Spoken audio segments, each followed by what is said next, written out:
Mountain. The following is a presentation of the Championship Racing Network. Drivers, start your engines. Pull those belts down tight one more time, warm up those tires, hit your marks, and let's go racing, boys and girls. NASCAR, Indycar, Formula One, Formula E, and NHRA Racing Talk. This is the Championship Racing Network. Now here is your host, Steve West and Matt Nicholson, with producer John Myers. Well, two of us are live and in studio. We'll get to that here in a second. We got Formula One in Brazil from last weekend. Division titles all locked up in Southern California to wrap up the 2022 NHRA Camping World Drag Racing Series season. It's hard to believe that the racing year ends this weekend, which we'll detail in a bit as well. We have got all kinds of silly season news coming your way from the folks over in NASCAR and in Formula One. And as mentioned, Matt's on location at a special place. We're going to be checking in with him when we come back. Thank you for checking us out here on the Championship Racing Network, whether you're checking us out on our FM home in East Central Alabama or their app, or whether you're checking us out on YouTube via CRN Live. We're going to get everything rolling real quick by checking in with Matt at that special location right after we take this short break, and we'll get this thing lumbering under its own weight. Don't touch that dial. The Championship Racing Network will be right back.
Drag for more action on the Championship Racing Network.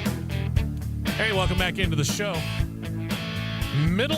Almost Thanksgiving, really. So almost practically towards the end of November. How the heck did we get here so fast?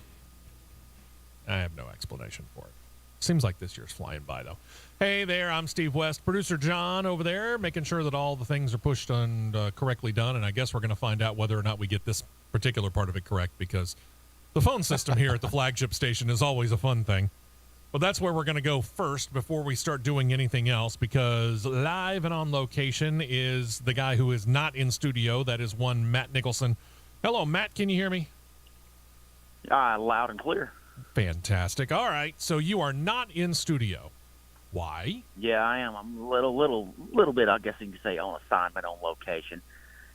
Just out here at the friendly confines that we know of as Talladega Super Speedway. I'm out here with the flagship station today at the NASCAR racing experience. They're doing some ride-alongs with some of the listeners and myself and Grantham from our sister station at the flagship stations out here. Going to do some driving and have some fun with the listeners. All right. So I really need to know, why in the world weren't John and I invited to do this as well? Yeah, man. Well, when this comes up at 4:30 on a Thursday afternoon, it's kind of last minute, or Wednesday one. All right, I can't remember which day it was. It all come up to me last minute. I'm not accepting that excuse. All right, so the next time this happens, just know that because this is happening during our show, we all need to be there. Yeah, we will make that happen this time right here. All right. We will make it happen. So you're going to drive, and you're going to help some other guys and girls be able to get behind the wheel and have a little bit of fun out there on a very cool morning out there. So we certainly don't have to worry about them getting hot in the car. Yeah, it's a little on the brisk side out here on the grounds, but hey, it's going to be fun once that adrenaline kicks in and you get on these high banks. There you go. And you're going to be checking back in with us a little bit later on in the show. Yeah, with time permitting, we get done in time, which I feel like we should. Yeah, I will be checking back in. I know you. I know how fast you can drive. Go get it done, and let's get back onto the show, okay? Let's do it. All right, man. Have a good time. We'll talk to you in a bit. Guys. All right, Matt Nicholson out there at Talladega Super Speedway. We will talk to him again here in a little while. So it's John and myself holding down the fort. I got faith in us. Not sure why, but I do. That makes one of us. Yeah, really. Formula One titles are locked up. When I'm talking about that, I'm talking about the driver's title. That's Max Verstappen. The Constructors' Cup title, that belongs to Red Bull. But there are all the other spots in the standings for both drivers and Constructors' Cups to figure out. And the reason that that's important is because that's a money situation in Formula One, because the higher up you finish, the more money you get, right? Okay. So with one more race left after last weekend, where they ran at Brazil at Interlagos, we begin with that sprint race. It was a 25-lap event on Saturday, which, as we noted on the show last week, started for the first time ever by a Haas F1 car, driven by Kevin Magnussen. Magnussen started off on the soft compound tires, logged another first for the team, leading a lap for the first time in Formula One competition. But from there, he just didn't have the power to hold off Max Verstappen. Verstappen took the lead on lap 2. Magnussen would continue to kind of drift back until he leveled off in 8th place. Foreshadowing. Verstappen couldn't hold off a hard-charging George Russell. Russell claimed the lead on lap 15, went on to win the race, putting him on the pole for Sunday's Grand Prix, trailed by Carlos Sainz, Lewis Hamilton, then Verstappen in 4th. Sergio Perez 5th, Charles Leclerc, Lando Norris. There's Kevin Magnussen, as we noted, in 8th.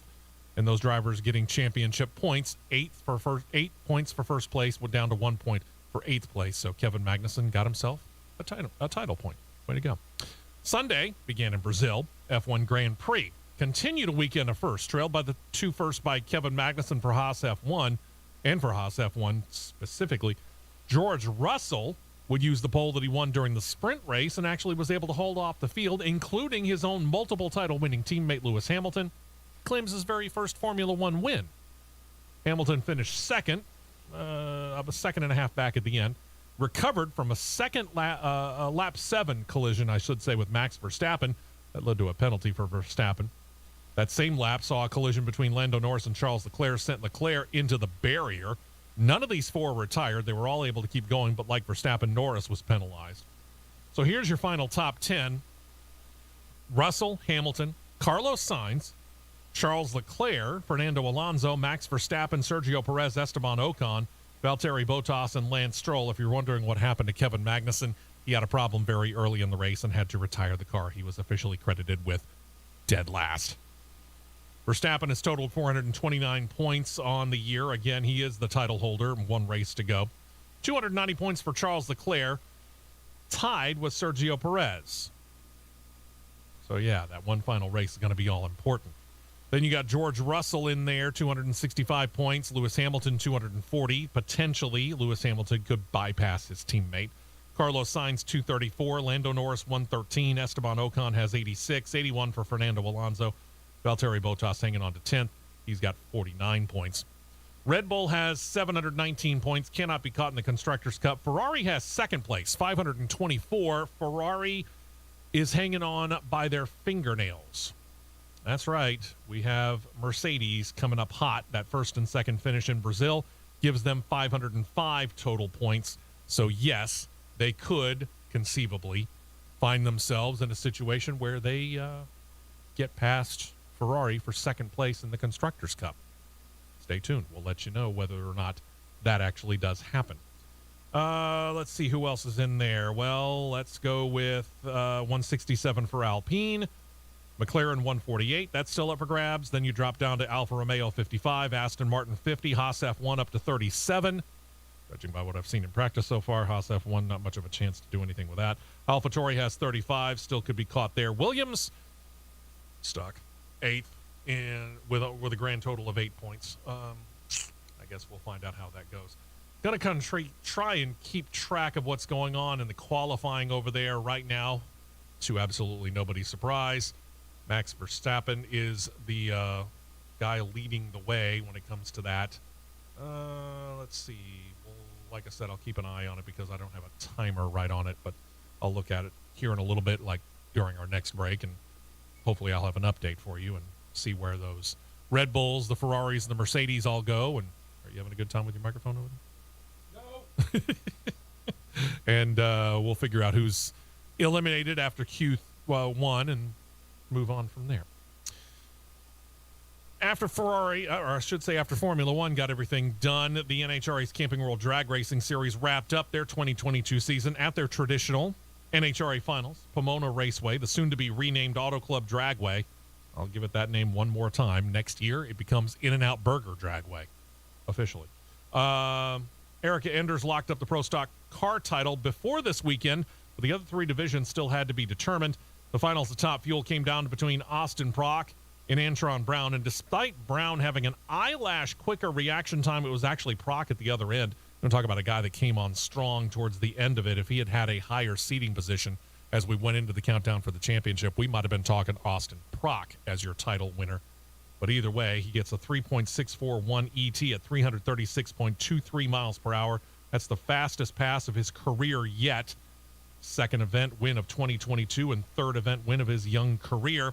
The title, however, goes to Brittany Force. Force made it to the semifinals, beating Steve Chrisman and Clay Millican to get there before losing to Austin Prock. But it was a win against Millican that sewed up the Top Fuel title for her. It's her second division title of her career. So he ends up the year 62 points ahead of Antron Brown officially. Austin Prock in third, 82 back. Justin Ashley, 86. Mike Salinas, 135 out. To Funny Car, coming in, it was a three-way battle between Ron Capps, Matt Hagan, and Robert Height.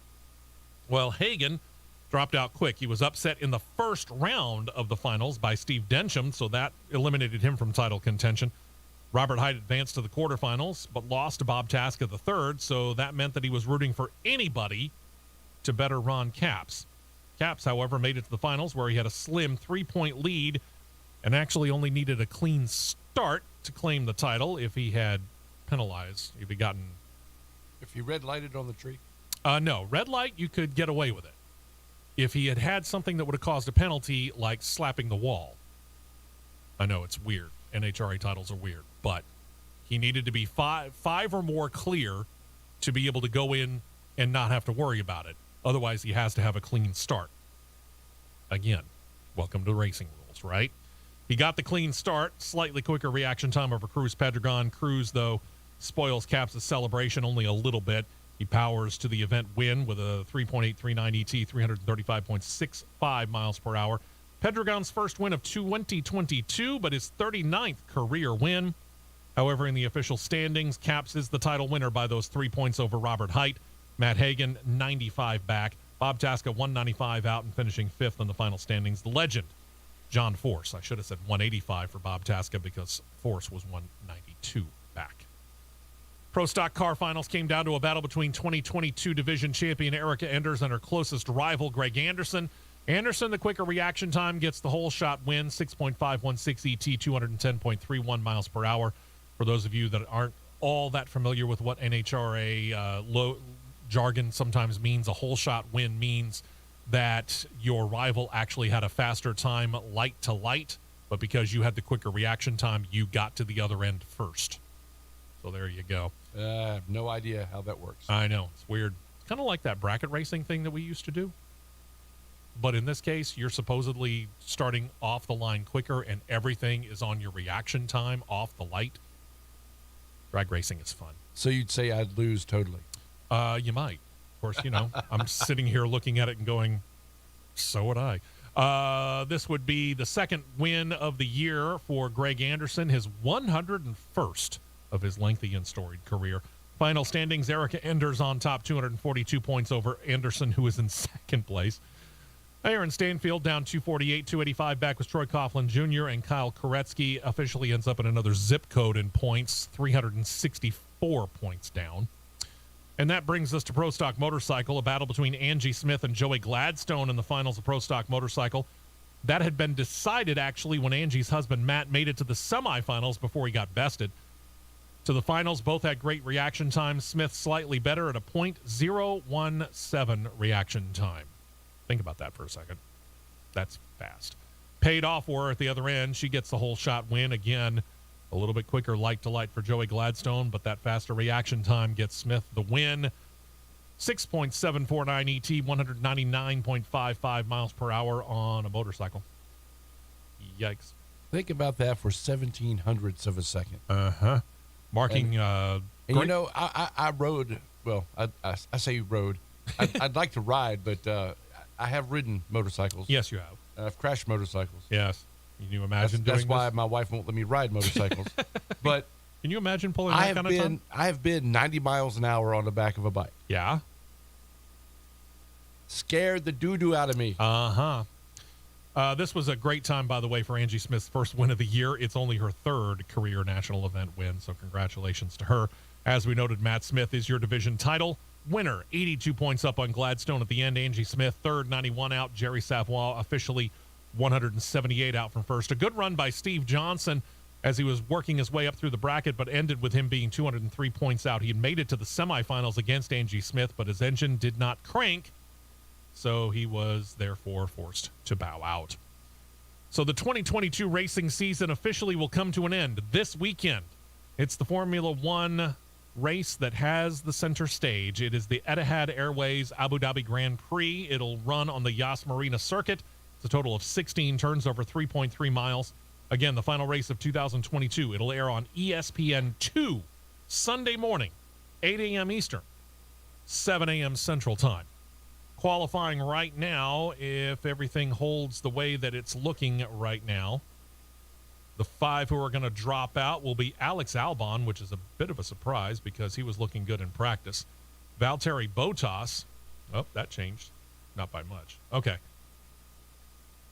Kevin Magnussen's now at the bottom. Nicholas Latifi, Alex Albon, Fernando Alonso, and Valtteri Bottas. If that holds, I'll be keeping an eye on it here because, again, Q1 not quite yet done.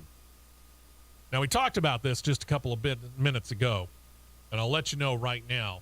Silly season news from NASCAR running wild.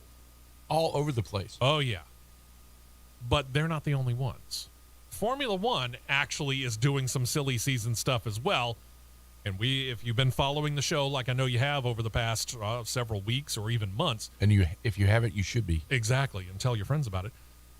You probably realize the fact that there aren't that many seats left up for grabs in Formula One. So if you can actually start to connect the dots, you start to realize we have a decision made when it comes to really the only seat that has yet to be assigned.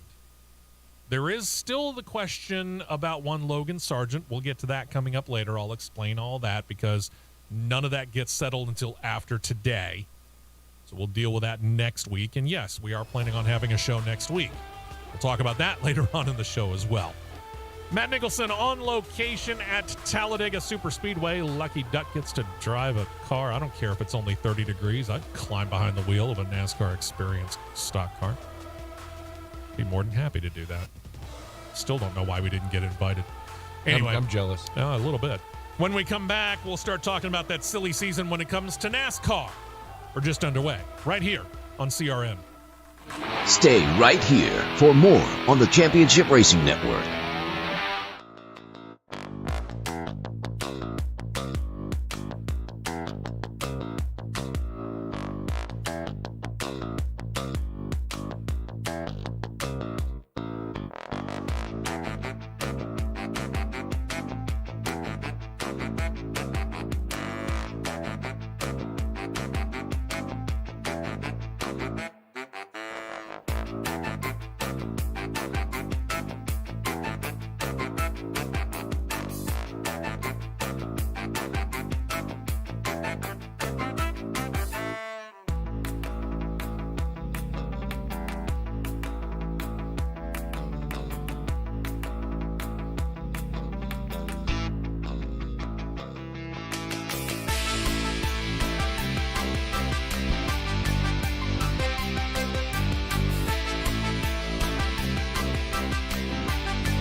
Four tires and 2 cans of fuel, and we're back to more racing action on the Championship Racing Network. Hey, welcome back into the show. Hope everything's going well. Chilly around here in the East Central Alabama area, wherever you are, wherever you're listening and or watching via CRN Live on YouTube. I would hazard to say if you're from the South, it's not chilly, it's frigid. Well, you know, if you're talking under freezing like what we drove in here in, then yeah, I think you're probably right. Cold night almighty, you are correct. It is quite chilled. Let's see here. Let me see if I can't get an update here. Yep, qualifying Q1 has wrapped up. Those eliminated, the 2 Williams. There's a shock, I know. Nicholas Latifi and Alex Albon are both bounced out, and of course they do an update right when I'm starting to talk about it. Kevin Magnussen, strangely enough, he's also bounced out as well. We'll give you the full update on that here in just a few minutes as they get ready to start Q2, and now it's down to the top 15. Let's talk silly season. Pretty good bit of silly season puzzles now being solved, not just in NASCAR, but that's where we're going to start. First, worst kept secret of the offseason with a big twist thrown in just for fun.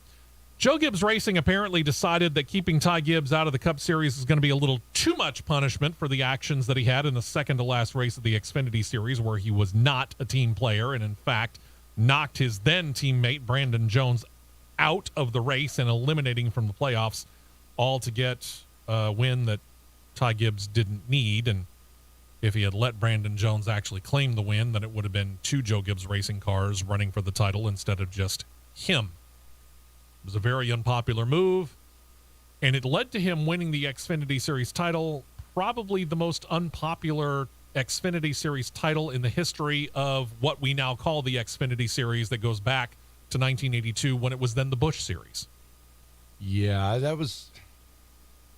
just shows why he's in the Xfinity Series and not in Cup, in my opinion. But now he's in Cup because he moves up to take over the car that Kyle Busch drove. Oh, that's going to be exciting. Uh-huh.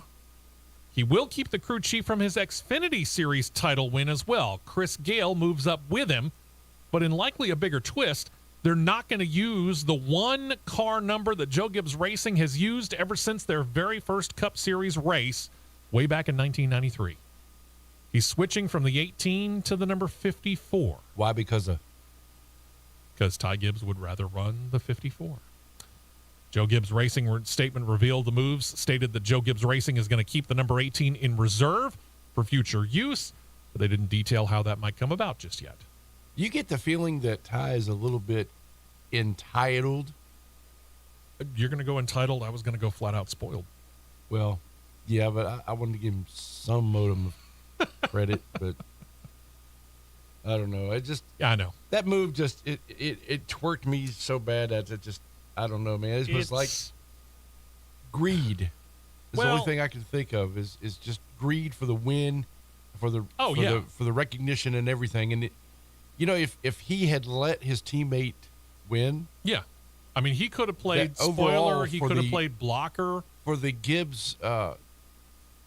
Overall, I mean, for the Gibbs team it's a super win. Yeah, I mean, and in retrospect, as we look at it, Ty won the pole position in Phoenix for the Xfinity Series race.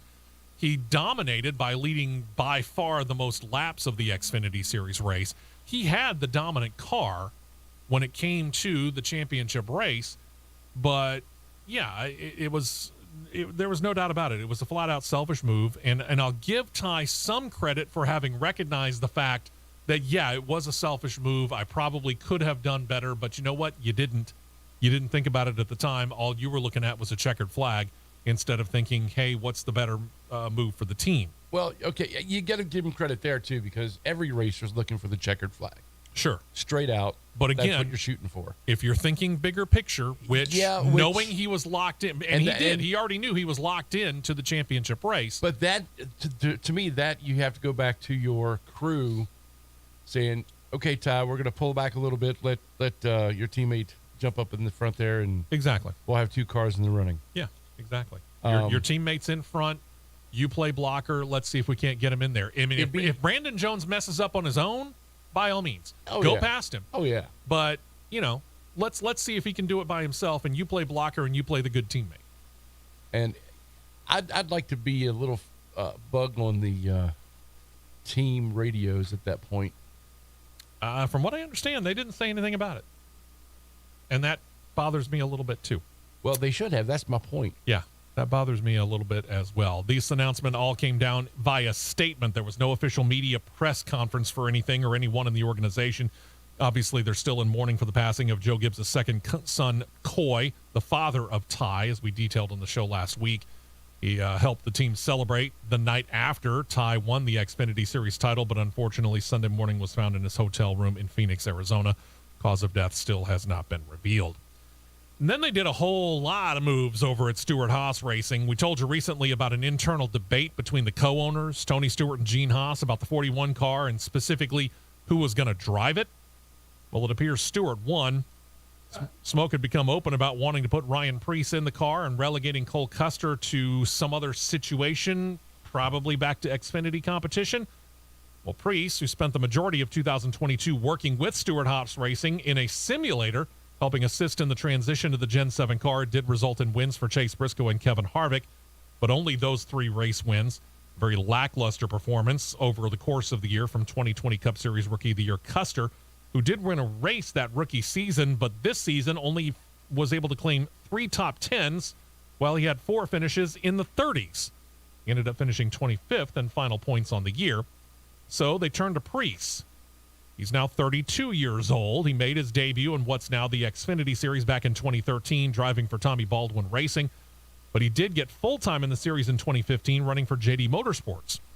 He got a chance to move up to the Cup Series in 2019, running for JTG Dougherty Racing, where he claimed 9 top 10s and 113 overall races. He added 2 races this past season for Rick Ware. It's Rick Ware. Not exactly what anyone would call the best equipment, so take the performance that he had with a grain of salt. But he also ran part-time in the Truck Series 2021 and 2022 for David Gilliland Racing, another Ford product, and he got 2 wins over the course of that time. Gene Haas admitted last month that he and Tony Stewart had debates about the future of the 41. Haas was asking for patience for Cole Custer, who is the son of Stewart Haas Racing executive Joe Custer. Okay, yeah, Gibbs, Custer. Start to see the nepotism within the whole sport of NASCAR, but still, Smoke said he wanted a more veteran presence in the car. He wanted to give Preece a proper shot at top-level Cup Series equipment. It maybe doesn't hurt, but there's no word on how much it helps.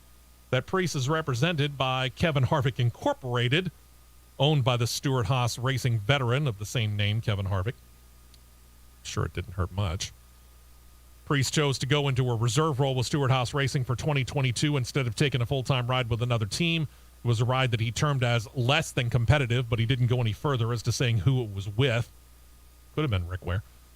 He figured that an opening would be coming soon. A whole lot of people, including us here, thought it was going to be in the 10 car because Eric Almirola had said at the beginning of the year this was his last year, but he backtracked as got into about August and September and said he would come back for one more year in 2023. Wiffle waffle. Yeah, I know. So the 10 car has Eric Almirola, and now Preece takes over the 41, saying this is the opportunity that I've been working for.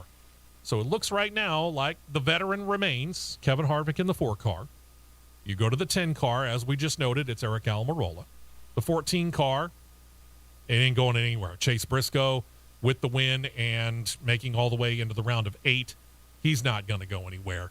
And that brings us to now the 41, where Cole Custer's out.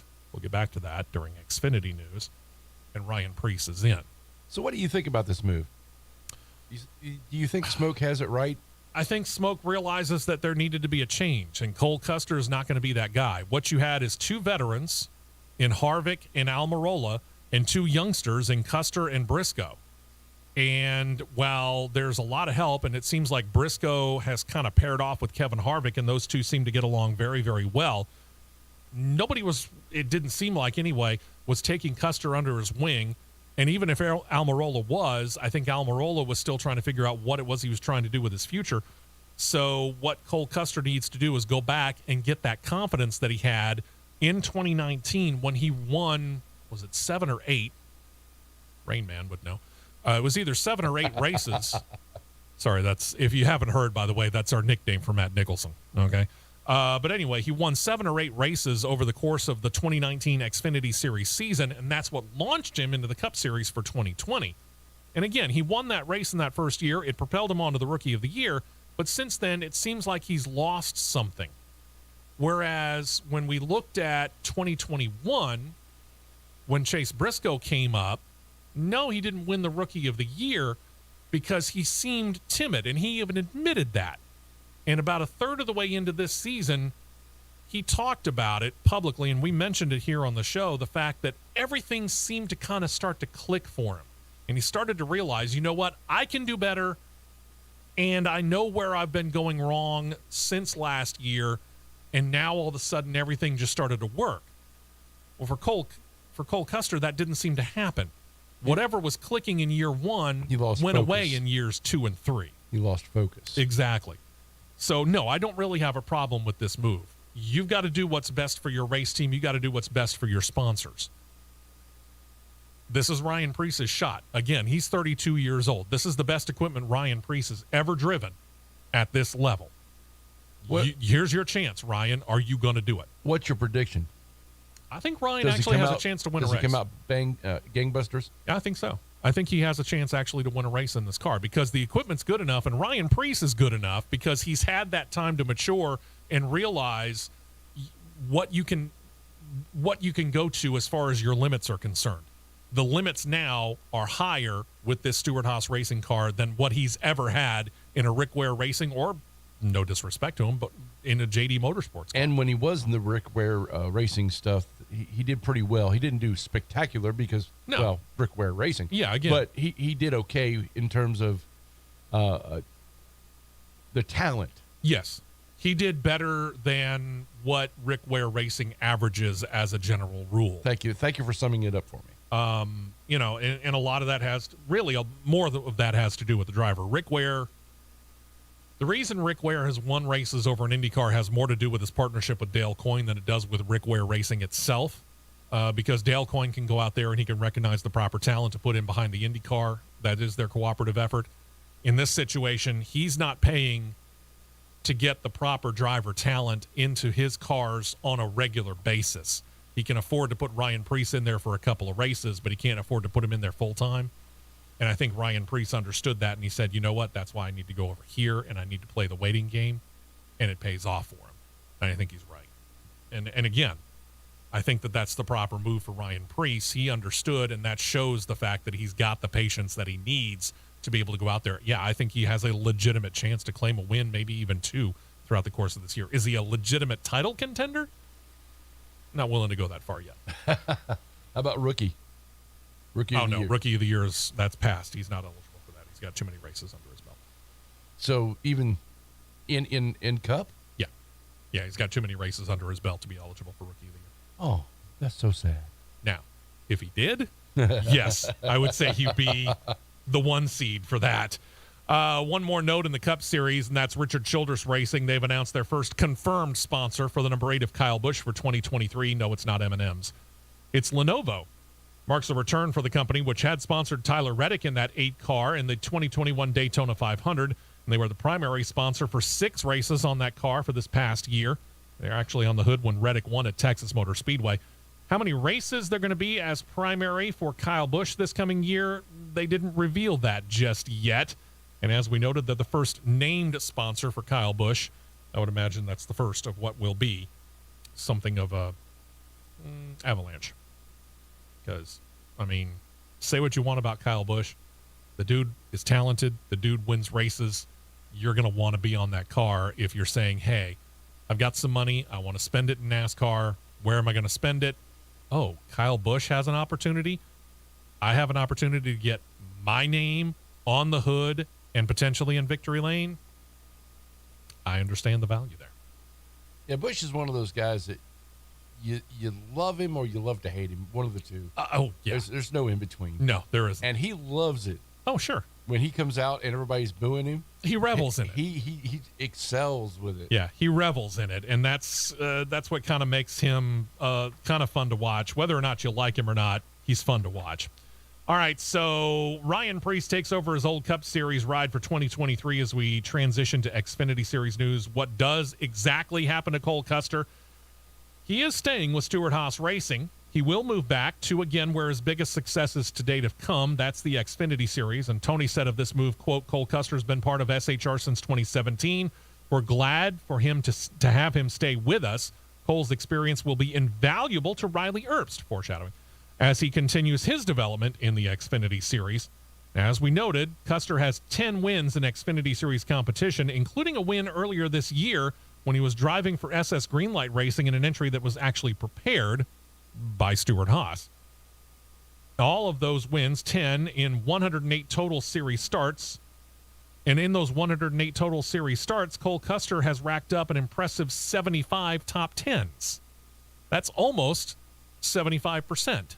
That's 70+% of his races. He finishes top 10 in the Xfinity Series. So we know he's got the talent. It just yet hasn't transitioned enough to get him up to Cup yet.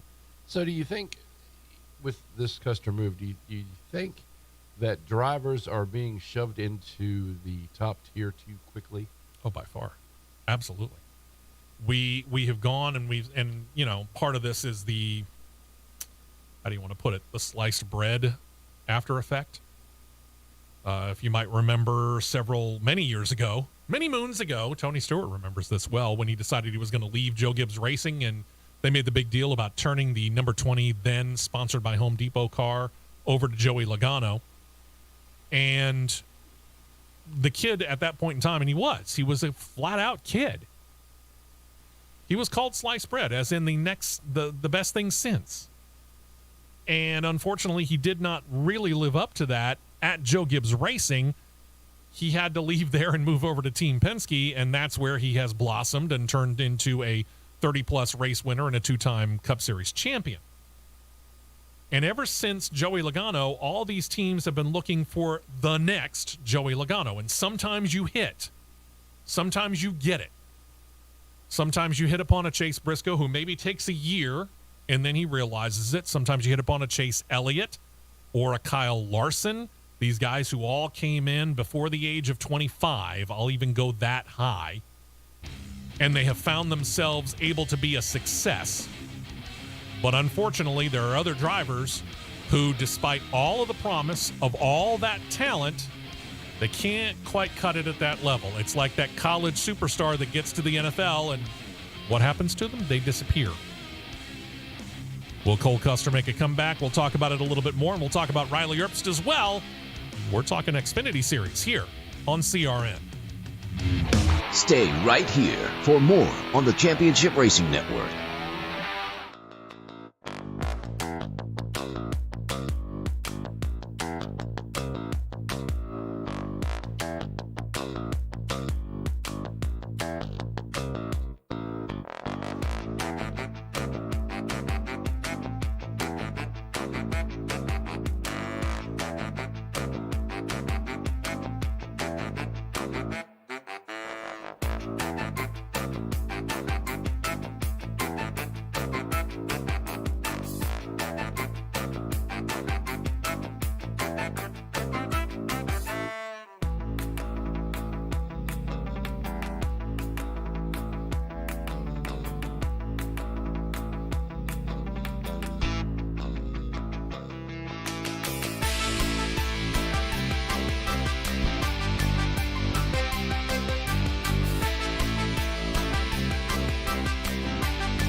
On the Championship Racing Network. Hey, welcome back into the show. Steve West, producer John Myers in studio. We'll be talking to Matt Nicholson coming up a little bit later on in the show. He's on location at Talladega Super Speedway. I'll tell you why if you missed out on the beginning of the show earlier. Quick rundown of Formula One. They have gotten done with Q2. Those eliminated Zhou Guanyu, Lance Stroll, Mick Schumacher, Yuki Tsunoda, and Fernando Alonso. So Mick Schumacher is going to start his final. Oh, yeah, foreshadowing. Start his final race with Haas F1 in 13th position. Talking Xfinity Series here, and we're talking Cole Custer. Again, he returns to the Xfinity Series where he ran full-time from 2017 through 2019. We don't know what his number will be yet, but if you remember, he did drive the 00 when he was full-time for Stewart-Haas Racing in the Xfinity Series. It's a number he also used in Truck Series competition and what we now call the ARCA Menards East Series. So we'll see whether or not they pull the 00 out of mothballs or give him another number. And since we gave it away, if you were listening just before the break, Stewart-Haas Racing also announced this week Riley Earpst is returning to the number 98 in Xfinity Series competition. That's why Cole Custer's not going to run the number 98 next year. This will be his third year for Earpst in that car for Stewart-Haas. He ran 2 years in the secondary series for Joe Gibbs Racing before moving to Stewart-Haas for 2019. Since then, he's run 93 races where he has 49 top 10 finishes, but somewhat concerning for him, no wins in the course of that time. He's been close. He's had several top fives, but no wins just yet. We'll have to see whether or not that changes as maybe Cole Custer can find himself maybe in something of a mentor's role. We'll see. He's got to get his confidence back, though. I think that's the situation for Cole. He's got to get that confidence back. He ran pretty well at Charlotte at the Roval. He did run actually quite well in the season finale in Phoenix before drifting back to finish somewhere it was in the top 15. So that might have been a little bit of a confidence boost there towards the end, and hopefully that'll launch him into his return to Xfinity Series. Junior Motorsports, they have announced their 2023 crew chief lineup. So now we know the official matchups between driver and crew chief for next year. Jason Burdett and Taylor Moyer return to the 9 and 8 cars respectively. You got Jim Pullman coming into the team. He'll call the shots on the 7 car, while on the 1 car it'll be Marty Lindley completing the quartet. Pullman, now 43, comes over to Junior Motorsports from Richard Childress Racing. Lindley moves from Junior Motorsports to Junior Motorsports, I should say, from Kyle Busch Motorsports, where he has 6 wins in the Craftsman Truck Series to his credit as a crew chief. So your driver-crew chief pairings look like this. On the 1 car, Sam Mayer and Marty Lindley. The 7 car will have Justin Allgaier behind the wheel, teamed with Jim Pullman. On the 8 car, Taylor Moyer is calling the shots for Josh Berry. And then don't forget, Noah Gragson's moving up to the Cup Series next year, so the 9 car will be inhabited by Brandon Jones, who comes over from Joe Gibbs Racing, with Jason Burdett calling the shots there. Then we talk about the Craftsman Truck Series. Only one bit of news here, but this is a situation where Hattori Racing Enterprises has got themselves, let's just say, a bit of, well, not a bit. It's a pretty big opening here.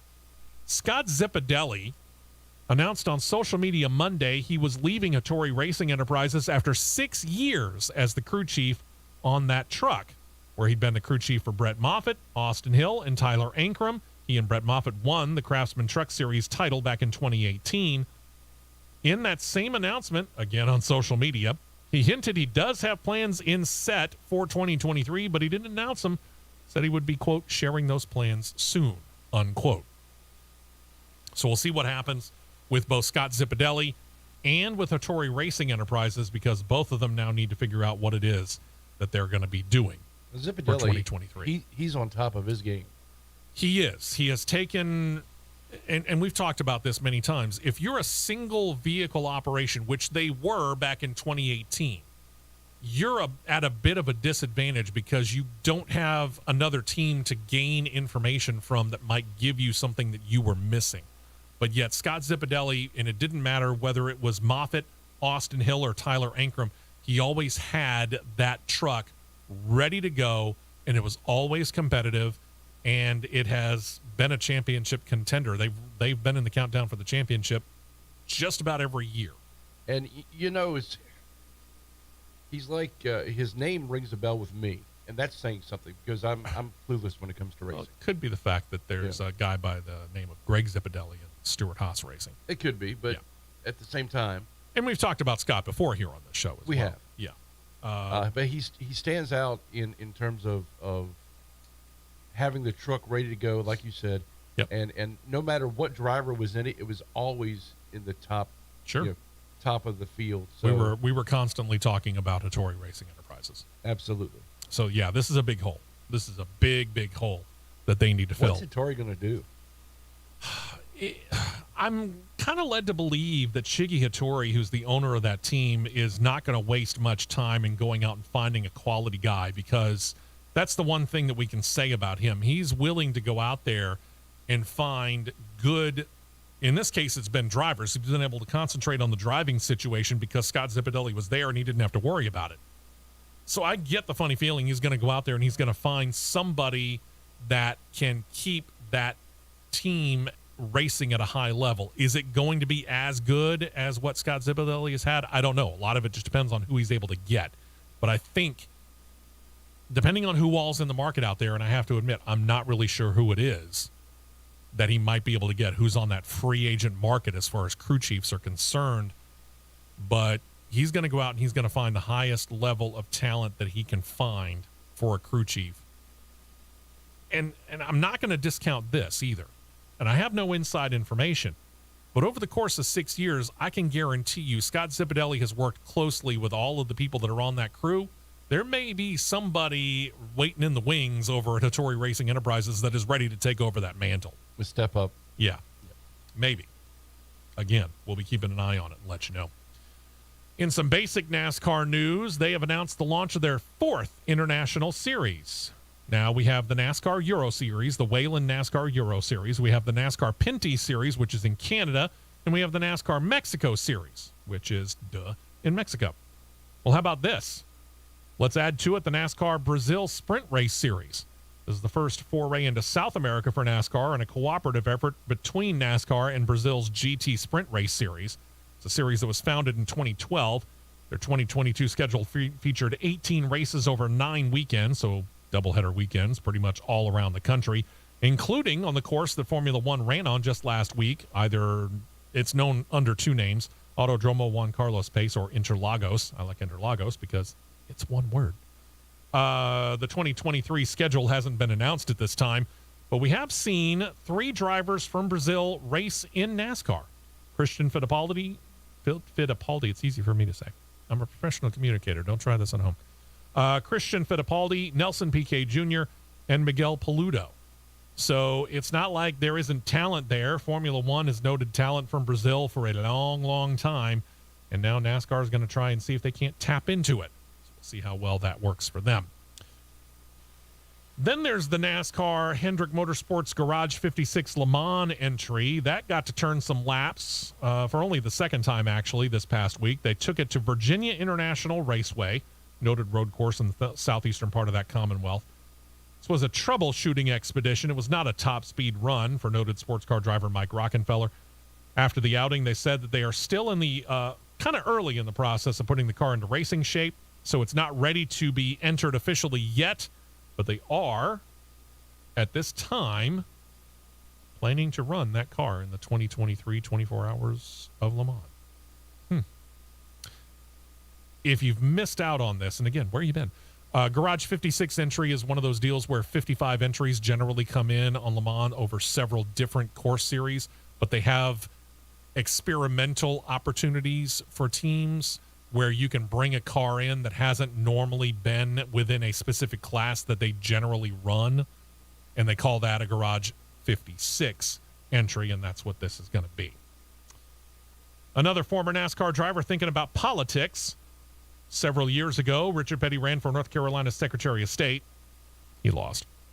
Carl Edwards has long been rumored as being interested in running for the United States Senate from his home state of Missouri, maybe at some point in the future, but, well, he hasn't put his hat in the ring just yet.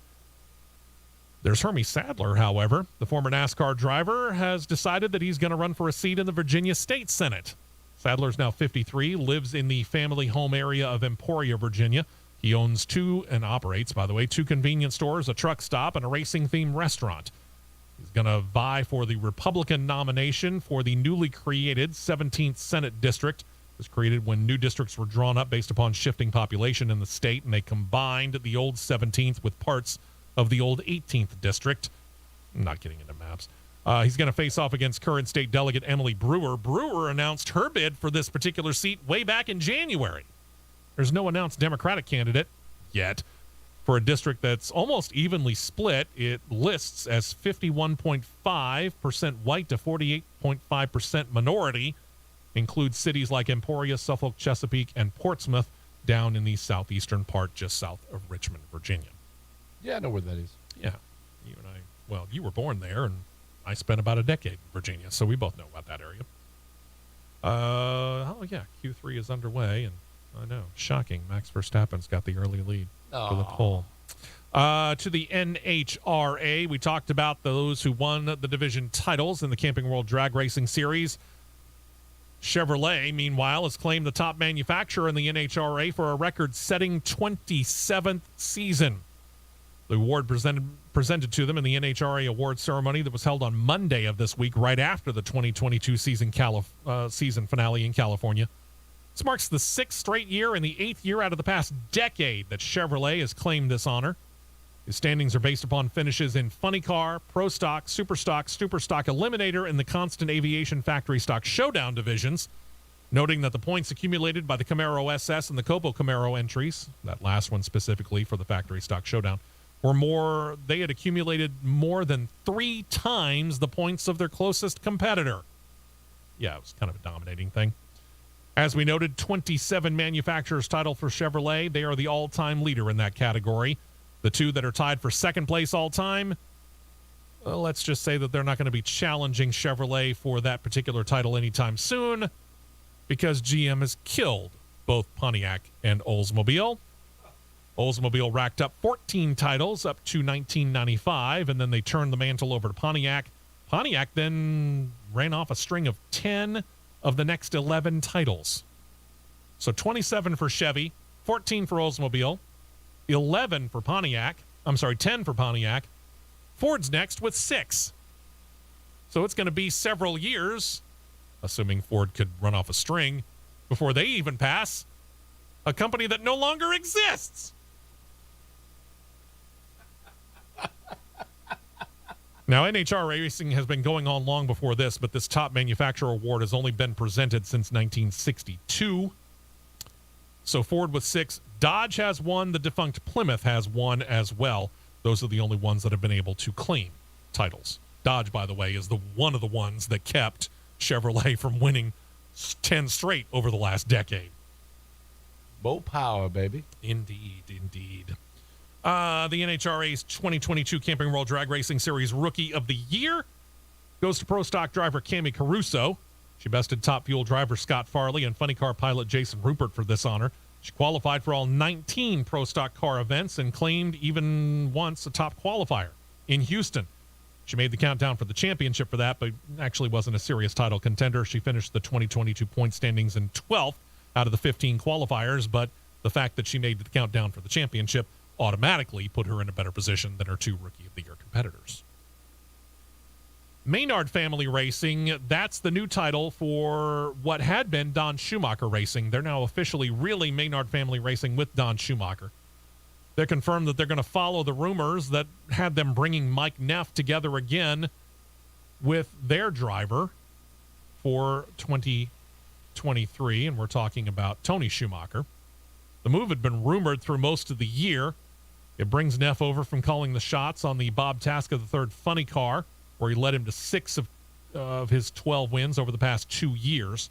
Now, Neff and Tony Schumacher worked together as driver and crew chief back in 2018 on the U.S. Army Top Fuel Right. It was their 1 year together up to now.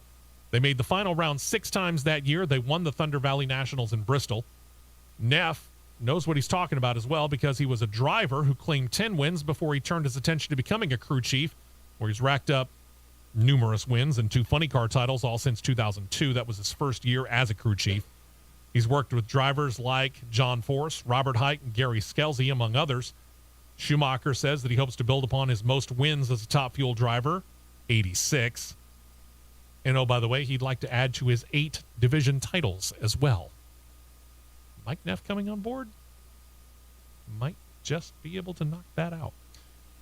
And Lucas Oil and the NHRA have tightened their bond. The company signing an extension to continue as the title sponsor of the Lucas Oil Drag Racing Series. This is the series that's just a step below the Camping World Drag Racing Series. They're also remaining as the official oil of the NHRA in this long-term deal and will retain title sponsorship of 2 events in the Camping World Drag Racing Series, the Lucas Oil Winter Nationals at Pomona and the Lucas Oil Nationals in Brainerd, Minnesota. And they will retain the title sponsorship of Lucas Oil Raceway Park in Indianapolis, which is where they host probably the most prestigious race, with all due respect to things like the Gator Nationals.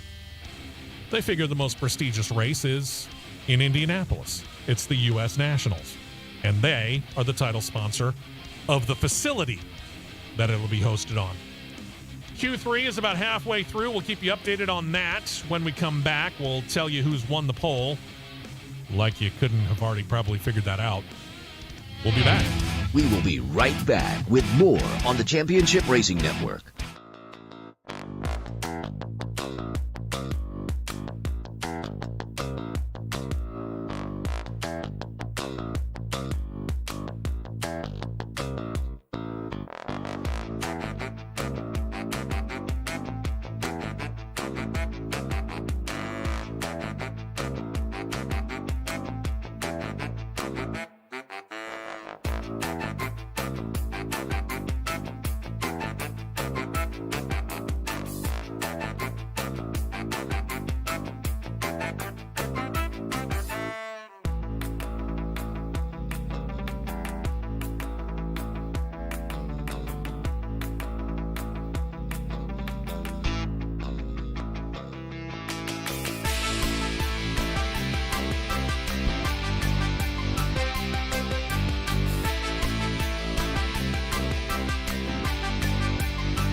Fuel only, fuel only. Go, go, go.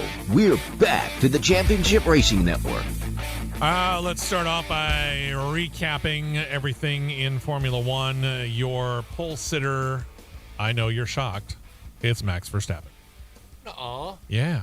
His teammate, Sergio Perez, is going to join him on the front row. Then you got the 2 Ferraris of Charles Leclerc and Carlos Sainz. They'll be taking up row number 2.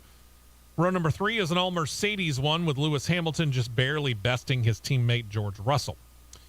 Then you got Lando Norris, Esteban Ocon, and the last 2 spots in the top 10 are going to be taken up by drivers who will not be racing in Formula One next year.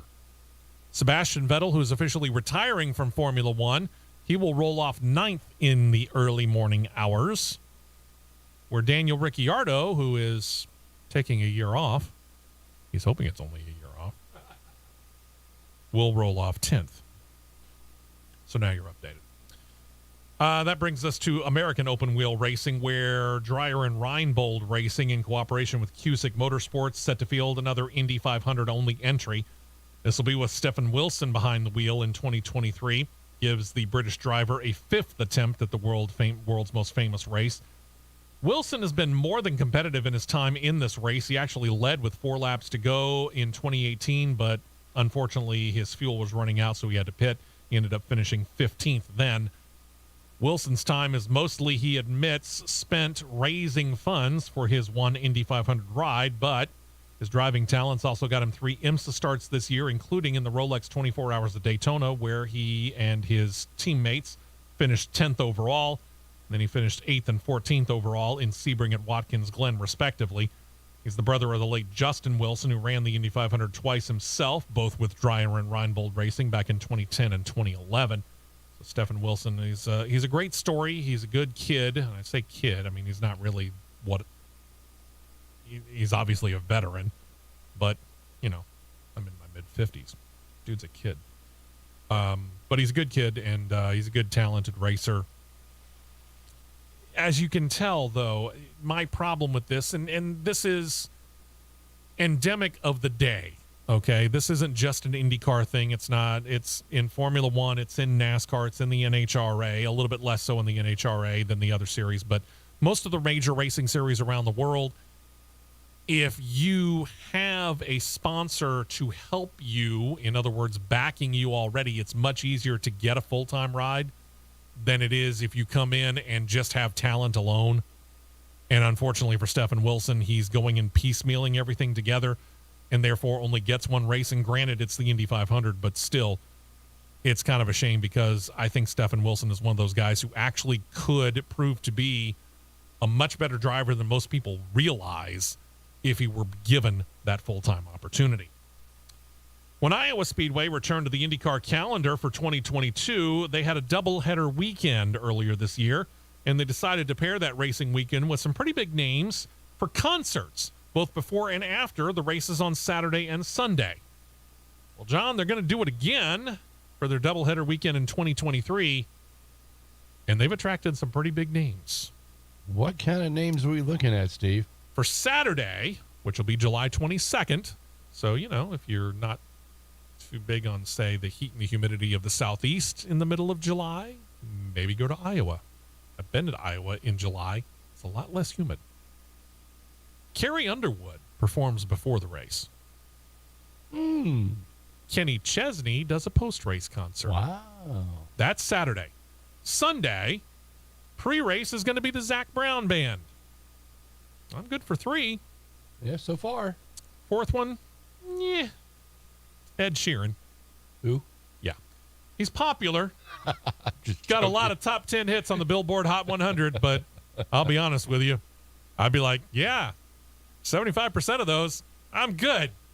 As the British would say, he's not my cup of tea. No, but you know what? He's a lot of people's cup of tea, so he'll take the stage after the race on Sunday, July 23rd.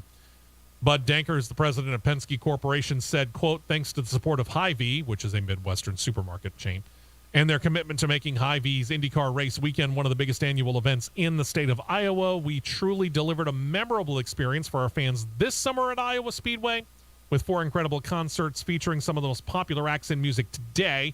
Hy-Vee IndyCar race weekend going to bring nonstop excitement on and off the track July 21st through July 23rd of 2023. And you know what?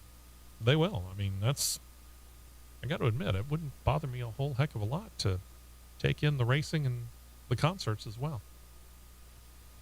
Wonder if we can make that happen. 3 or 4 anyway. Wonder if we can make that happen.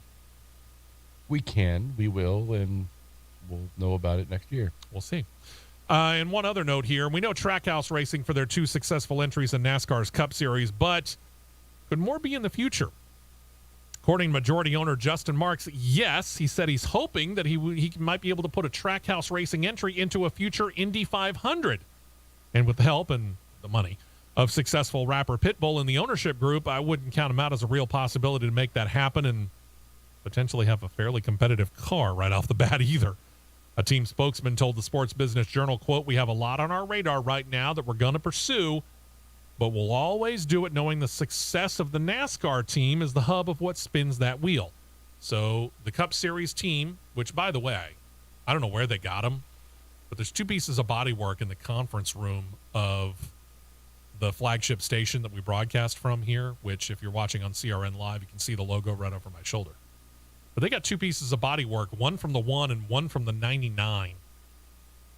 And it allowed me to really get an up-close and personal feel, because even though I was on pit road at Charlotte for a little while, they wouldn't let you get close enough to the cars to touch them. You had to stay like 5 feet away from them minimum.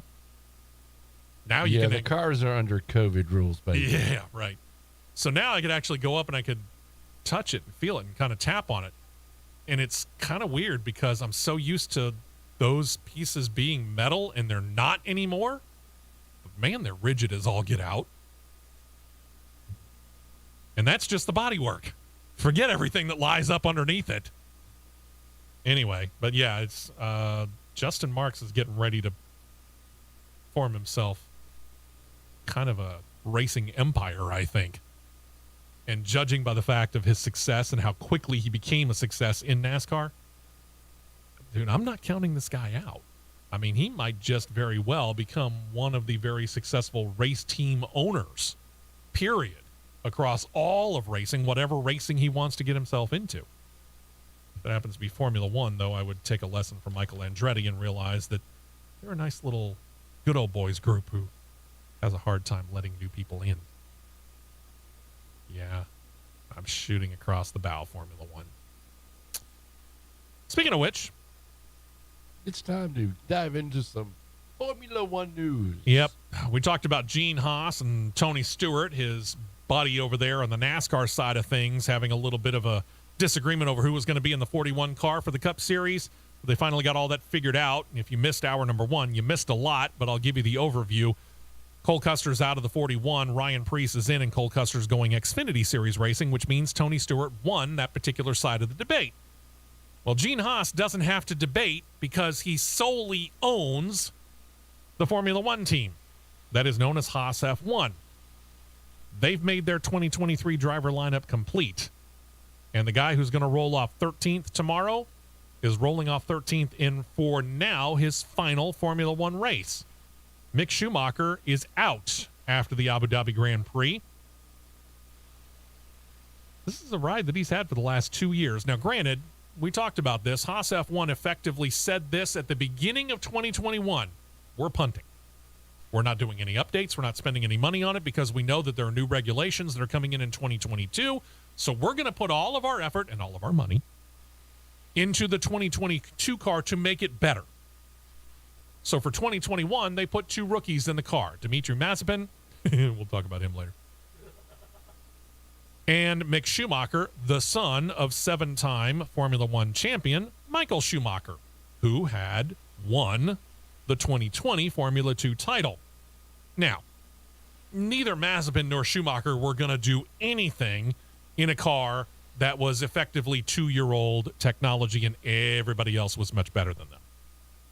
This year, Mick Schumacher had actually done pretty well. He scored points in 2 races, but unfortunately had 2 pretty big accidents where he sheared the car in half, which is an expensive crash when you're talking about it taking $145 to $150 million to field the car throughout the course of the year. You can imagine how much destroying a car by cutting it in half would cost you. So they figured that the benefits of the 2 points finishes outweighed the cost of the 2 wrecks. And instead of doing what they had been doing with the 2 rookies, which was an experiment that Haas F1 had never done before, they decided, let's go back to our tried and true method. of going with the veterans. For example, their first driver that they ever chose was Romain Grosjean, who was an F1 veteran. They teamed him for a little while with Esteban Gutierrez. Gutierrez lasted 1 year before they realized this isn't really the guy that we're looking for. They found Kevin Magnussen, also a Formula One veteran, and said, yep, this too, we like him. Now they're going back. Kevin Magnussen, they're going to keep. Nico Hülkenberg will join him next year. For Hülkenberg, it's going to be an interesting time. He's been in Formula One since 2010, but he's been out of it on a full-time basis for the last 2 years.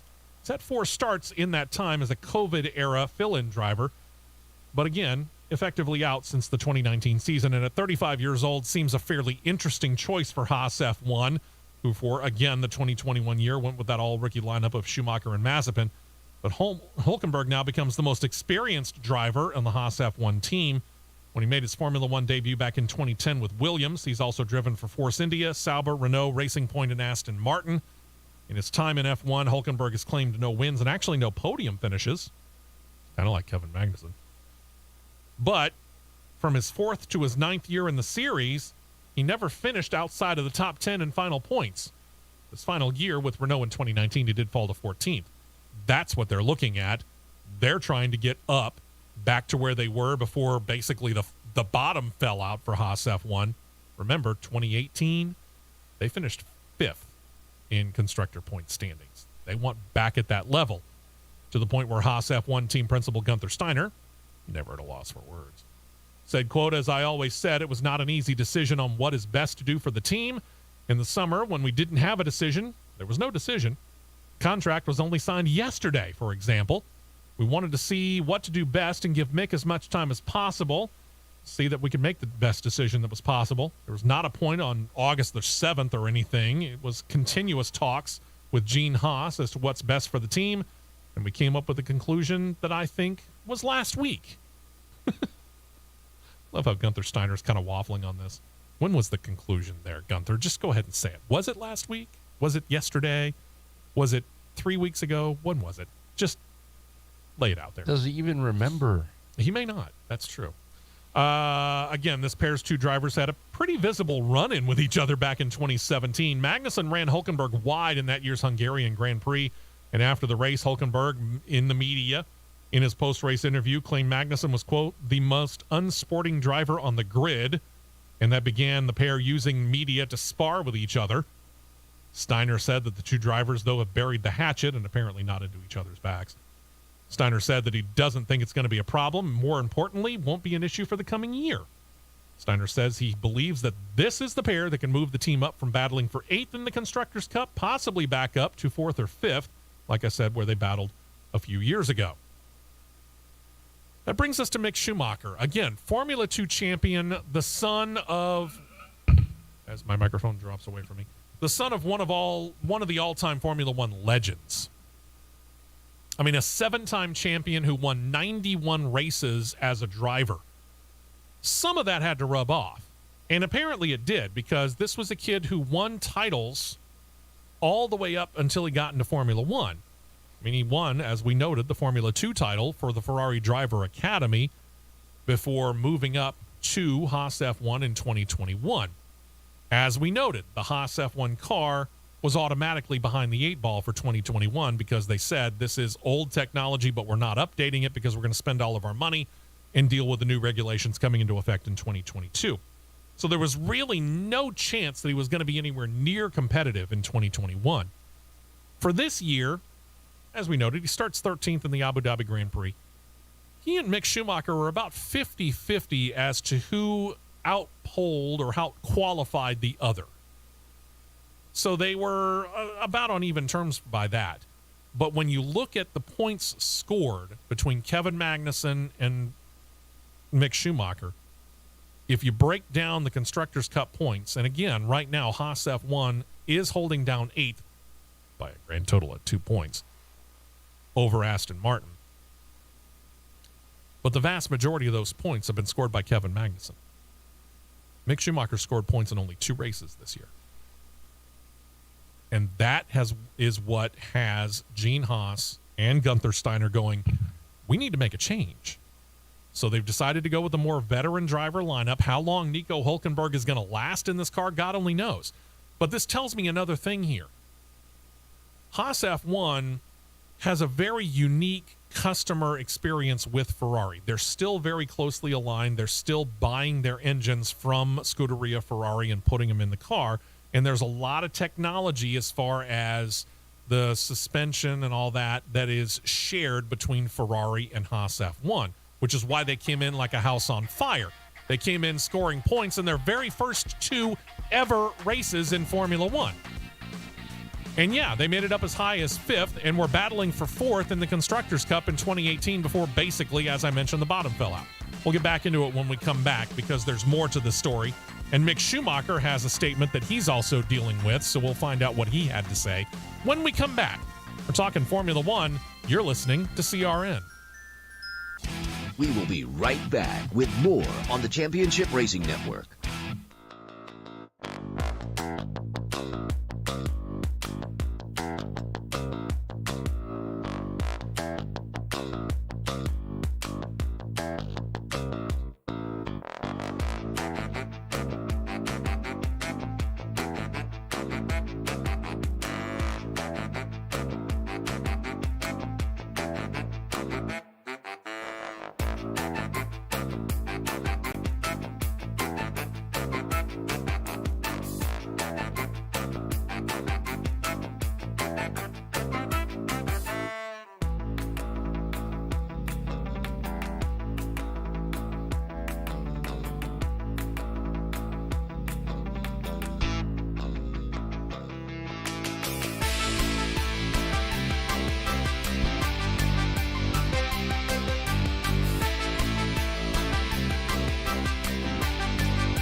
We're back to more racing action on the Championship Racing Network. Welcome back into the show. Steve West and producer John Myers in studio. Matt Nicholson maybe checking in before the end of the show. He's out on location at Talladega Superspeedway doing stuff that John and I are still wondering why we didn't get invited to. He might be having too much fun. I know I would be. To bother with us. Well, bother, Matt. I'm bother. Just so distraught that he didn't include us on his little foray. But, Thinking about that Christmas present that I got for him and you, and I'm wondering whether he's going to get his. Anyway, no. We were talking Haas F1, and they've made their decision. Mick Schumacher's out of the car. Nico Hülkenberg is in. And they're very, very confident in the next year of the car. This year, again, they spent all of 2021 working on this car, trying to get it right. And, yeah, they climbed out of the cellar where they scored 0 points in 2021. And they're right now holding on to 8th, where they've scored 37 points on the year.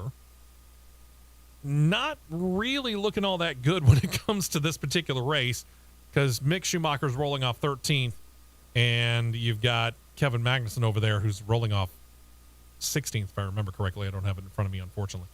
So, yeah, they're going to be mired back there. So it's going to take some interesting race tactics, let's just say, and maybe a gamble to pay off if they're going to claim points this weekend.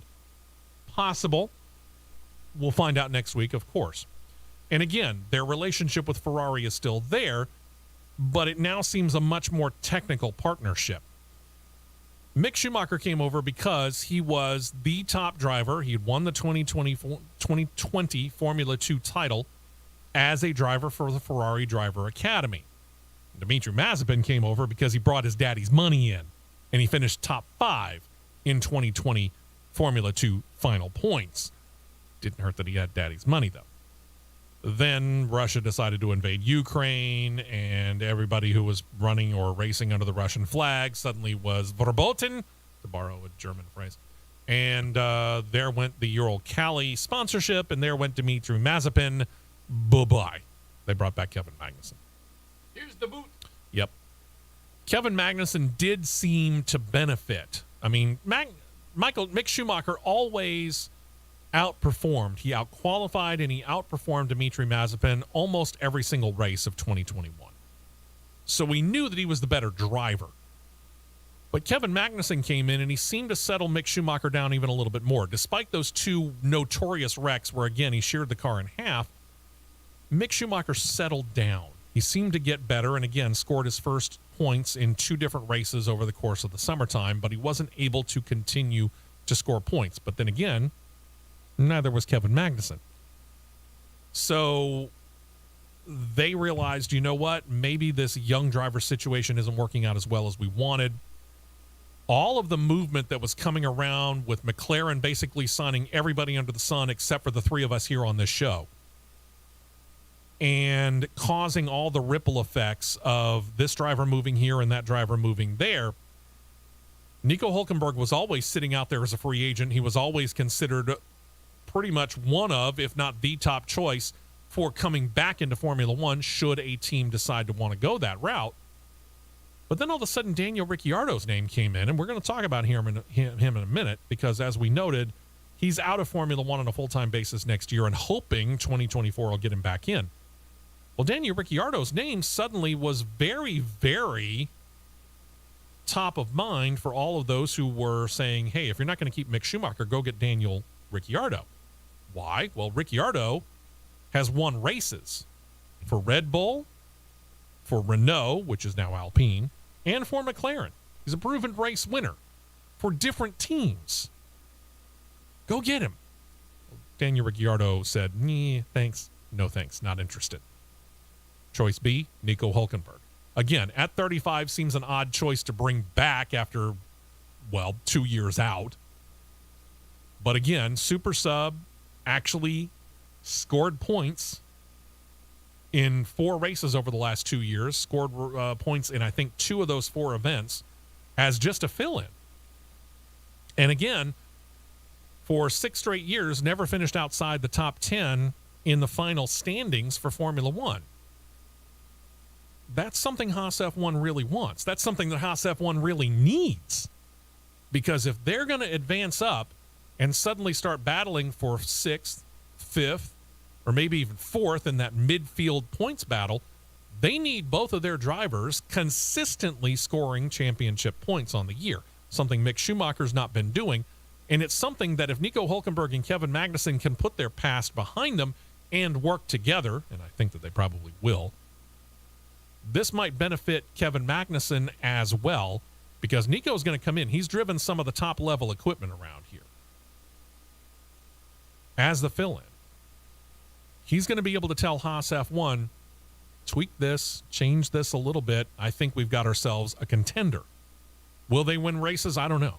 I mean, again, their first ever pole position finally happened just last weekend when Kevin Magnussen claimed the pole for the sprint race in Brazil. Will that lead to more? I hope so. Will it lead to podiums? They hope so. Again, you're still looking at the three-headed monster of Mercedes and Red Bull and Ferrari.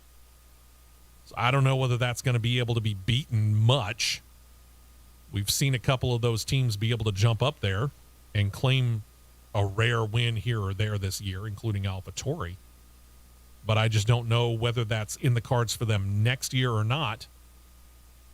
But they seem to think that going with this more veteran lineup is going to help them out. We'll see. I know that there are a lot of people here in the United States who would like to see it. As for Mick Schumacher, who's been part of the Ferrari Driver Academy himself since 2019, not only is he not going to be back with Haas F1, it seems like he's not going to be part of the Ferrari Driver Academy either.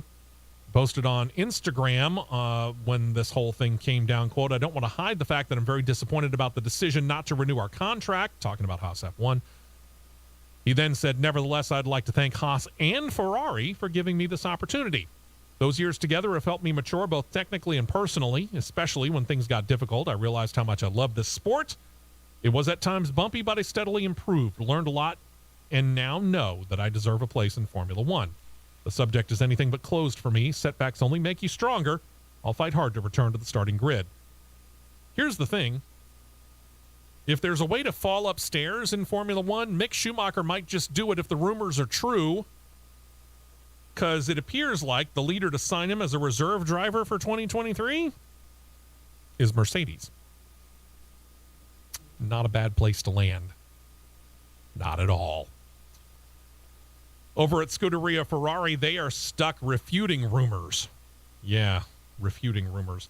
Apparently, Italian press has decided to start throwing out the idea that Ferrari is set to replace team principal Mattia Binotto after this weekend, potentially by Sauber's Frederick Vasseur, claiming that the rumors are, Ferrari is, by the way, they're claiming that the rumors are, quote, totally without foundation, unquote. Again, two Italian newspapers, whose names I will not attempt to butcher here on this show, reported the rumor earlier this week. Now, Ferrari started off 2022 hot. I mean, on fire. They actually led the drivers' points with Charles Leclerc in the Constructors' Cup points early on in the season, but they began to cool off as the temperatures climbed in the northern hemisphere of the world. And actually, they could lose second in the Constructors' Cup standings to Mercedes this weekend in the finale, depending on how things work out. Now, based upon qualifying, they might be able to hold them off because Ferrari starts third and fourth, whereas Mercedes starts fifth and sixth. But that's just qualifying. We'll find out.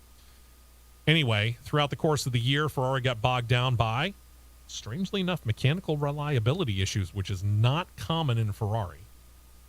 Admitted driver mistakes and admitted race strategy errors.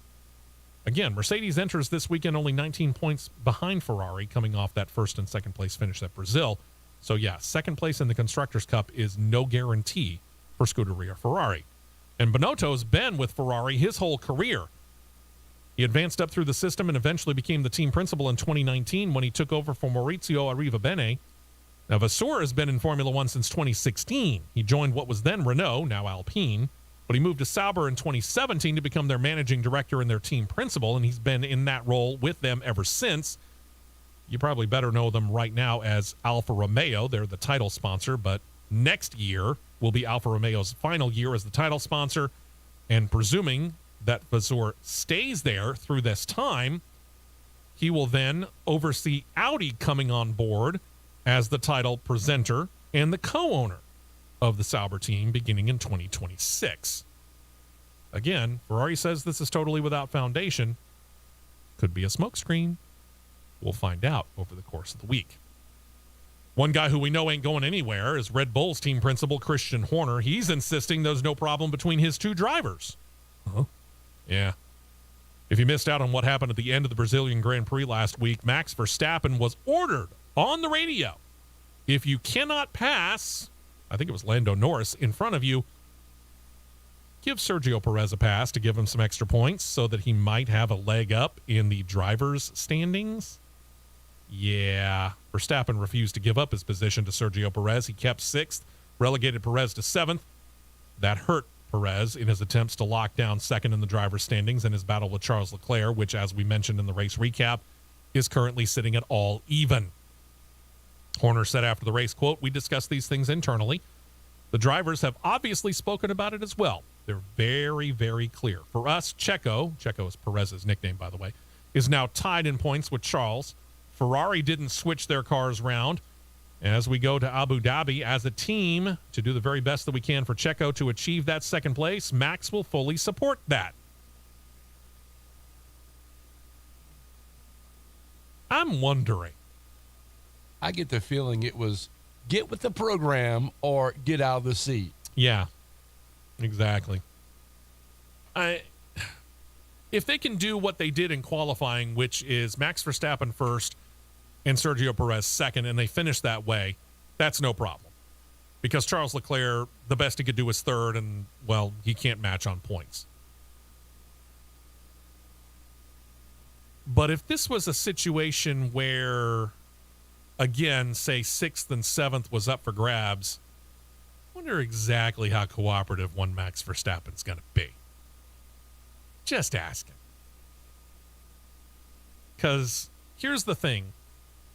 For me, I see a lot of Ty Gibbs in one Max Verstappen.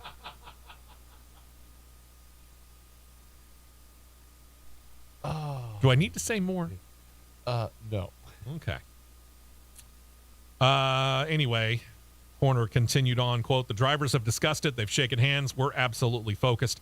Checo, which is, again, Perez's nickname, has done a phenomenal job all year. He deserves that 2nd place, and I think we will do our very best to support that." I love that. I think we will do our very best to support that to achieve that in Abu Dhabi. We'll find out tomorrow morning, 8 a.m. Eastern, 7 a.m. Central Time is when the race starts on ESPN2. McLaren set to run a special paint scheme this weekend in the 2022 season finale. They did this in Singapore. They did it in Japan. They worked with local artists, in this case, a Lebanese artist, Anna Tangles, to try and give unknown artists a chance at a little bit of fame. The 2nd year that the team has done that for this race. Last year, they chose a UAE citizen by the name of Rabab Tantawi, to create a one-off look for the 2021 Abu Dhabi Grand Prix. This year, the artwork will show up on the side pods right behind the Views sponsorship. It looks pretty similar to Wings in kind of a Prince Paisley look. It's not bad. Then there's Daniel Ricciardo. We talked about this.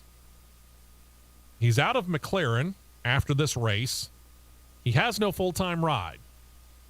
He's being looked at as potentially joining maybe ESPN for their coverage before they join Sky Sports for F1 coverage next year. Now we're getting word that he's returning to Red Bull as their official reserve driver. Now, Ricciardo drove for Red Bull's sister organization, Toro Rosso. He debuted in Formula One with AlphaTauri, Toro Rosso back then, in 2012, and drove for them again in 2013 before moving to Red Bull and racing there from 2014 to 2018. Then he moved to Renault for 2019 and 2020. He's been racing McLaren the last 2 years. But McLaren decided to go in a different direction. They plucked noted Formula 2 driver Oscar Piastri from the lineup of Alpine. He was a development driver for them. He will take over Ricciardo's seat next year. It left Ricciardo without a ride. He decided to take himself out of the running for the one that Nico Hülkenberg is taking in Haas F1. We just talked about that. So what was he to do? Well, while he figures out what to do on a full-time basis, it appears he will become the official reserve driver for the team that gave him his Formula One break. Should he do that, he will get simulator work, help fulfill companies' commercial operations, perform some demonstration car runs, might get a practice session here or there as well. And Ricciardo has said to expect him back full-time in 2024, quote-unquote, with a vengeance. Here's the thing. With Max Verstappen and Sergio Perez signed with Red Bull through 2024, seems unlikely he would be in Red Bull, but stranger things have happened, and I don't know, there's always AlphaTauri / formerly Toro Rosso for him to go to. Would he do that? Probably. But then there's the question of, has he actually been signed as a reserve driver? Seems that the president of Red Bull, Helmut Marko, says yes, he's been signed. Christian Horner, remember as the Red Bull team principal, he says no deal has been signed with Ricciardo at this point in time. I think we need to get our communications in order, boys and girls. Stay tuned. Right hand. Yeah, really. And I do kind of wonder about this. I mean, we've seen this before when you've got multiple people running the organization. When Haas F1 expanded, or I should say Stewart Haas Racing expanded out from 3 to 4 cars, and Gene Haas brought in Kurt Busch, Tony Stewart, from all reports, was caught flat-footed. But he didn't complain because, again, he knew that Gene Haas was going to pay for it with his Haas automation. Not that Gene Haas can't afford to do that. And that Kurt Busch was a very, very good driver. But all reports had Gene Haas making this move without his partner's knowledge. And here's the thing. Red Bull Racing is pretty much Helmut Marko down to Christian Horner and so on. Would Helmut Marko actually do something without Christian Horner's advice or knowledge? John thinks so. I guess it's possible. It seems odd. It seems real odd. Like I said, I guess we'll find out. And this would be one of those deals, kind of like we were talking about. If Mick Schumacher indeed does sign on with Mercedes as a reserve driver, that's not a bad place to land. Going from McLaren over to Red Bull, not a bad move for Daniel Ricciardo if it actually comes to fruition. So we'll find out. We're still talking Formula One. Remember last week we were talking about this all-female series that Formula One wanted to begin? We'll talk more about it when we come back right here on CRN. Don't touch that dial. The Championship Racing Network will be right back. You already know.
2 tires only, and back out to the track for more action on the Championship Racing Network.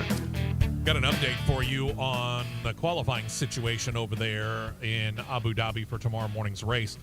Actually, Mick Schumacher gets to move up one spot. Daniel Ricciardo, who qualified 10th, has a grid penalty that'll knock him back 5 places because of an equipment change. So, yeah, Mick Schumacher actually moves up to start 12th.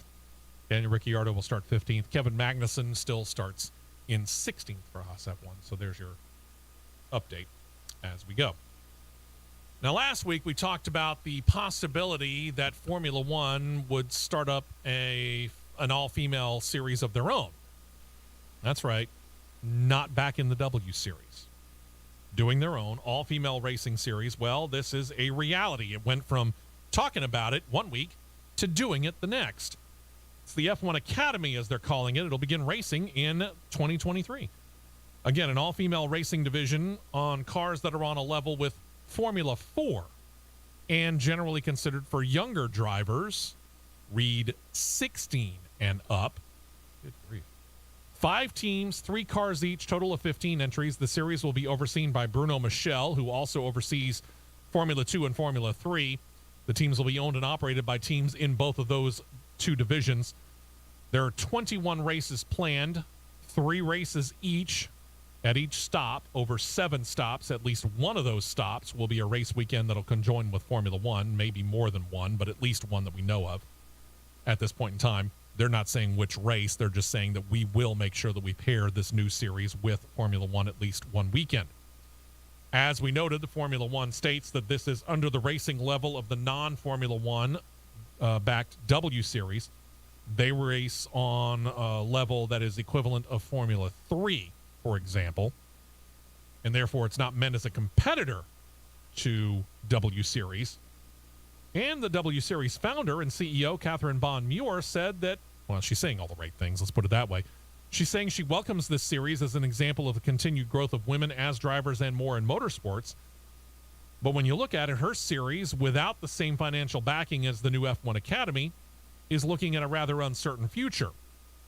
He goes on to say, though, that things are looking good and hopes to have an announcement very soon. Added, quote, "We're looking forward to finalizing the W Series plans for 2023 and beyond, providing exciting racing and entertaining for our fans around the world. Our mission is still clear, to offer women racing drivers a platform to race globally at the pinnacle of women's motorsport, and in doing so, continuing to spread our message further and further." There's a couple of different levels here. First off, I feel like I need to say this. And Lewis Hamilton did mention this. We didn't actually quote him on the air on the show about it. But when the W Series said that we're going to have to cancel our final 3 races of the year, the 3 planned races, the one on U.S. Grand Prix weekend just really about a month and a half ago here in Austin, Texas, and then they were going to run a double-header weekend and crown the champion on the weekend of the Mexican Grand Prix. They had to nix those because they had some financial difficulties. And at that time, Lewis Hamilton said that he was baffled as to why Formula One didn't step in and help out. And now you've got a situation where Formula One could have stepped in and backed the W Series, an already existing series, but instead choose not to do that and choose to form their own. Granted, on a racing level technically below, again, W Series on a level with Formula 3, this new F1 Academy Women's Series backed by Formula 1 on Formula 4. But still, why wouldn't you take what's already existing, the framework that's already there, and financially back that? So I'm not really sure about this particular decision, even though they say that it's not meant to be a competitor to the W Series, and Catherine Bond-Muir of the W Series says we actually welcome this. In the background, there's got to be some form, in my mind, there's got to be a little bit of ruffled feathers. I know I would be if I were in Catherine Bond-Muir's position, because I'd be like, hey, you're starting your own, but I was already here? What are you doing? And here's the other side of it. And Matt and I were there at Talladega Superspeedway when she did this. He and I heard it live, in person, in the media center when Lynn St. James came out as roundly critical of the W Series. And remember, Lynn St. James is one of the more famed female racers in more recent history. She was highly critical of the W Series, but apparently now has changed her mind with Formula One's backing of this new series, saying, quote, anything that provides an opportunity for women to get more racing experience is a good thing. Why were you critical of the W Series, saying that it wasn't necessary? Now all of a sudden you're 100% behind it, Lynn.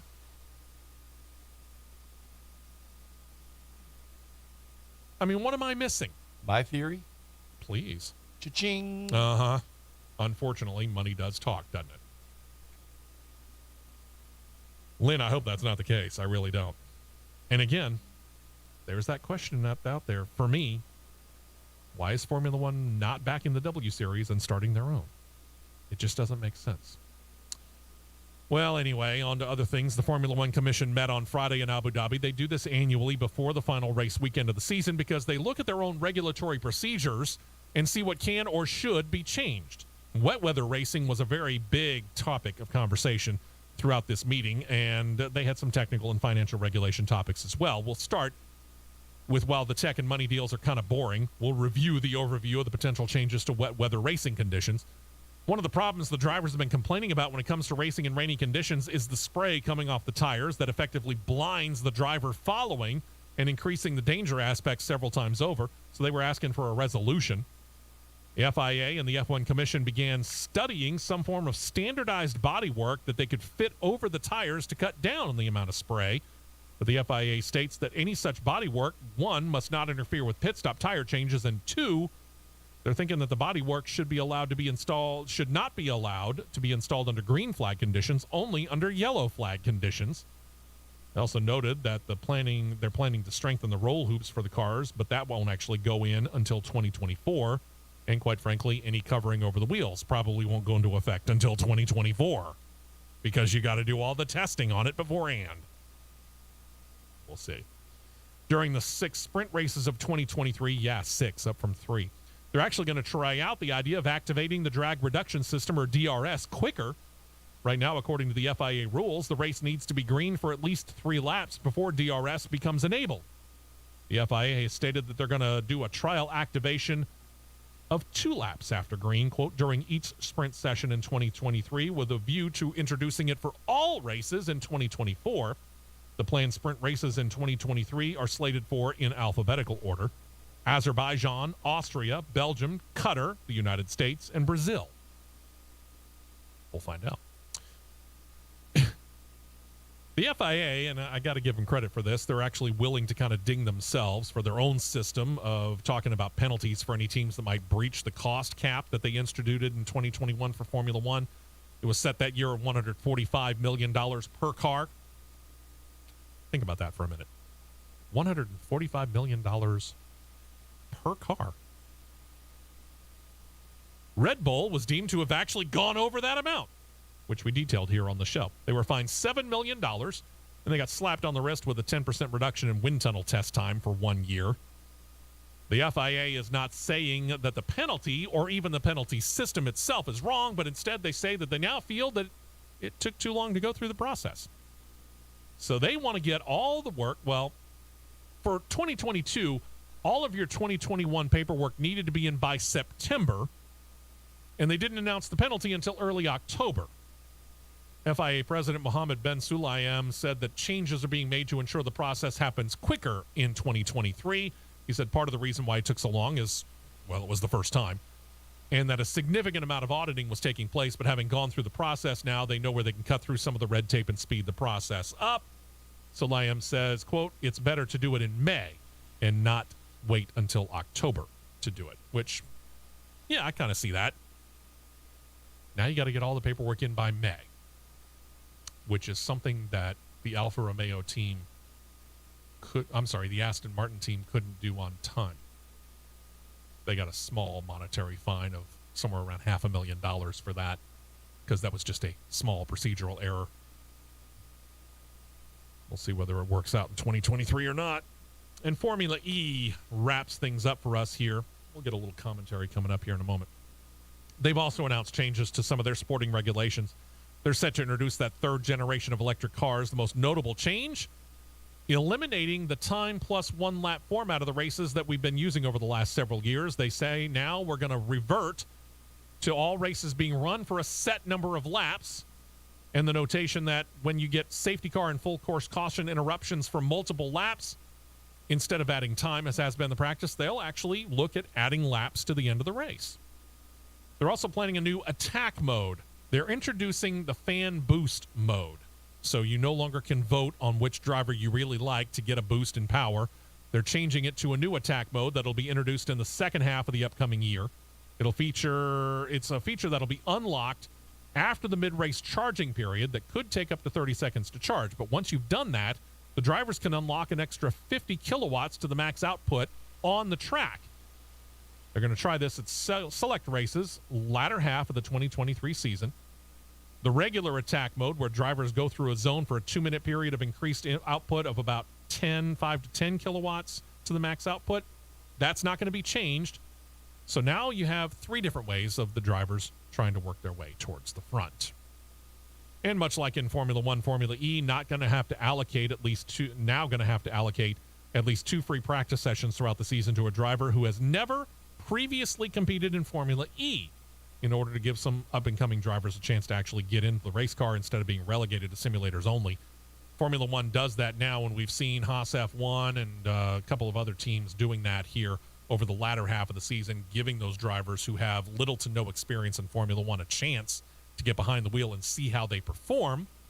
And it actually is helping out right now Williams with their idea of trying to get Logan Sargent in the car, because if you perform well, and that means within a certain standard, a percentage of what the fastest driver during that practice session is doing, which Logan Sargent did in Austin and in Mexico and Brazil, and he did yesterday as well.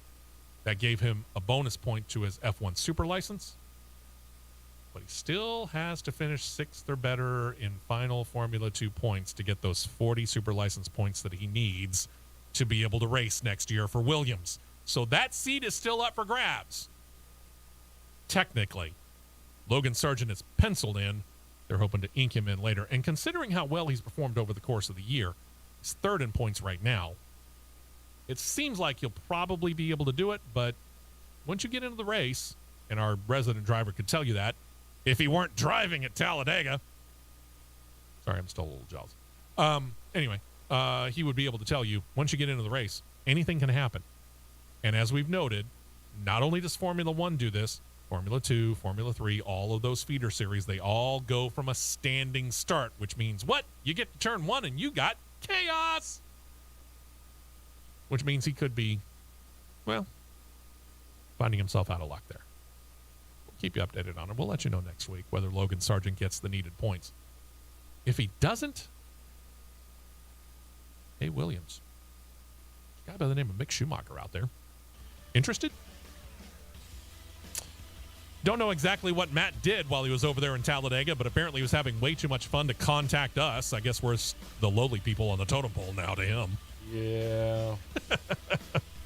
Let's see. Next weekend, going to be a little different here, because the flagship station will have an early kickoff by the University of Georgia. They are an affiliate as they play the Georgia Tech Yellow Jackets in their in-state rivalry game.